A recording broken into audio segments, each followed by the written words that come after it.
ગાંધીનગરમાં આયોજિત બ્રિક્સ ન્યાય મંત્રીઓની દ્વિદિવસીય બેઠક સંપન્ન ન્યાય વ્યવસ્થાને વધુ પ્રભાવી, સુલભ અને કાયદાકીય સુધારાઓને આગળ વધારવા સંબંધી પાસાઓ પર થઈ ચર્ચા. નાગરિકોને સુલભ અને સમયબદ્ધ ન્યાય ઉપલબ્ધ કરાવવા પર અપાયો ભાર.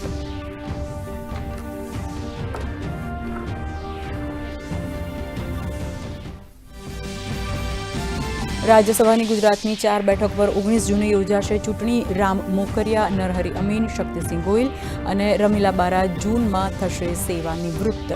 8 જૂને ભરાશે ફોર્મ. દેશની કુલ 24 બેઠકો પર થશે મતદાન.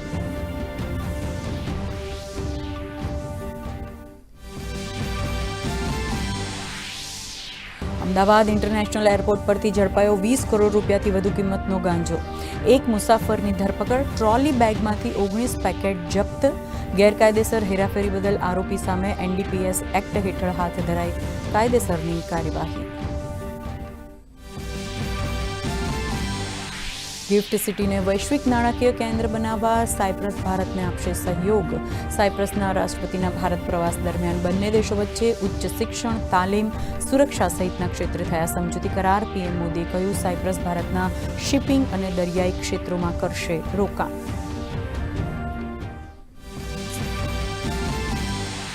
મંત્રી પરિષદની બેઠકમાં ઇઝ ઓફ લિવિંગ અને ઇઝ ઓફ ડુઇંગ બિઝનેસ પર રહ્યું ફોકસ. વિકસિત ભારતના સપનાને સાકાર કરવા મુદ્દે થયો વિચાર વિમર્શ.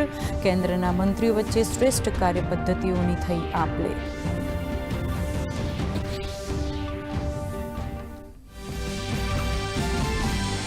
મુખ્યમંત્રી ભૂપેન્દ્ર પટેલ સાથે રશિયન ફેડરેશનના મુંબઈ સ્થિત કોન્સ્યુલેટ જનરલે ગાંધીનગરમાં કરી સૌજન્ય મુલાકાત. મુખ્યમંત્રીને સેન્ટ પીટર્સબર્ગમાં યોજાનારી બિઝનેસ સમિટમાં ભાગ લેવા આપ્યું નિમંત્રણ. ભારતના દરિયાઈ, જહાજ નિર્માણ અને શિક્ષણ ક્ષેત્રે ભાગીદારી વધારવા પણ દર્શાવી તત્પરતા.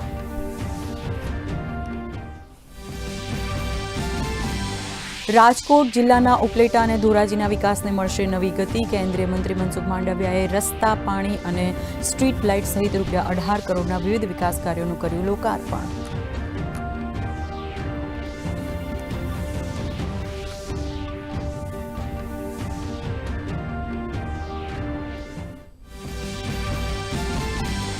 ગુજરાતની પાવર ગ્રીડ બનશે વધુ મજબૂત. ગીર સોમનાથ બાદ ખેરાલુ, થરાદ, દિયોદર સહિત અન્ય 7 સ્થળોએ સ્માર્ટ વોલ્ટેજ સ્ટેબિલાઇઝર સિસ્ટમ કરાશે ઊભી. ખેડૂતોની મોટર બળી જવાની કે પાવર ટ્રીપ થવાની સમસ્યાનો આ આધુનિક ટેકનોલોજીથી આવશે અંત.